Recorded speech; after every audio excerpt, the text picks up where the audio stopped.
Sa panahon ngayon, dapat kalusugan na ang unang inaalagaan.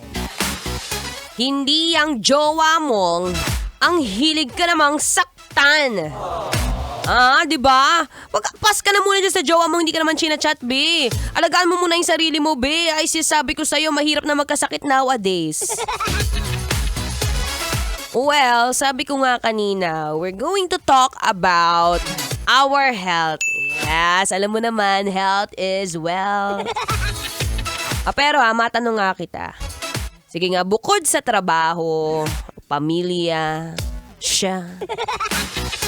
Ano ba ang mga priority mo ngayon?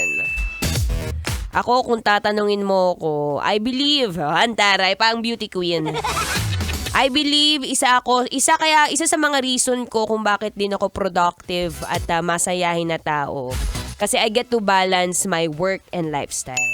Yes, that's right. Alam mo, sa panahon ngayon, as a Gen Z, isa yan sa mga pinakamahalaga mong gawin para hindi ka kagad na burn out sa trabaho. Well, kung ikaw naman yung isa sa mga tipong medyo may edad-edad na, uugo-ugo na? Pero minsan naisip mo ba na pag minulat mong iyong mga mata, bukod sa maghawak ka dyan ng cellphone habang nasa kubeta ka, naisip mo ba munang mag-stretch muna, unat-unat, mag-check ng blood pressure, o kaya mag-fasting, para ma-check mo yung blood sugar mo, ang hilig-hilig mo sa matamis, ni hindi ka nagpapacheck up sa doktor. Maratoni, wala naman kaming pera, paano ko gagawin yan? Ay, sinasabi ko sa'yo, marami ng libre ngayon sa mga LGU.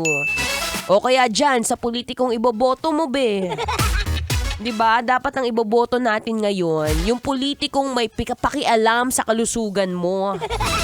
Hindi yung post-post lang ng konti, picture-picture, okay na. Hindi ganoon. Dapat health. Health is our priority. At going back nga doon sa sinasabi ko kanina, isa yan sa mga talagang mantra ni Maratoni. Dapat balanse ang trabaho at ang ginagawa mo everyday. Kaya ako, syempre, pagkatapos kong dumaldil dito, tatakbo ko ng konti. Tapos, alam mo, meron na nga akong bagong bagong sport.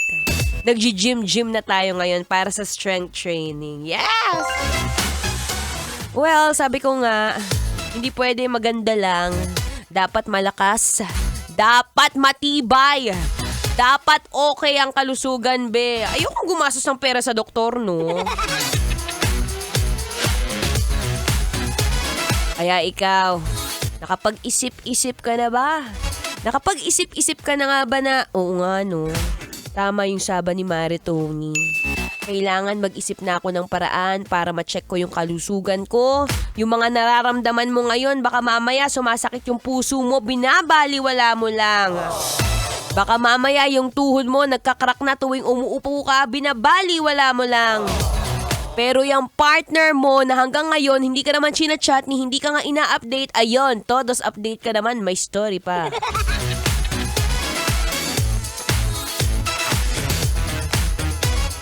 Anyway, habang nag-iisip ka dyan, mamaya babalikan kita. At syempre, magbibigay rin tayo ng ilang tips.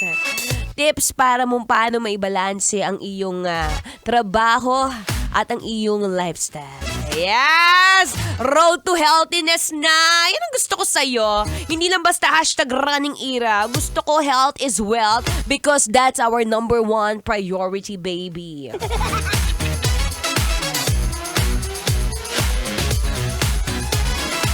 Well, magbabalik ulit ako maya-maya lamang. Ako pa rin ito ang inyong dangdalerang atleta na palaban sa kahit anong karera basta may pera. DJ Maratoni. Okay, here's another song. Mula ulit kay Marcos Sison, entitled Sabik na Puso.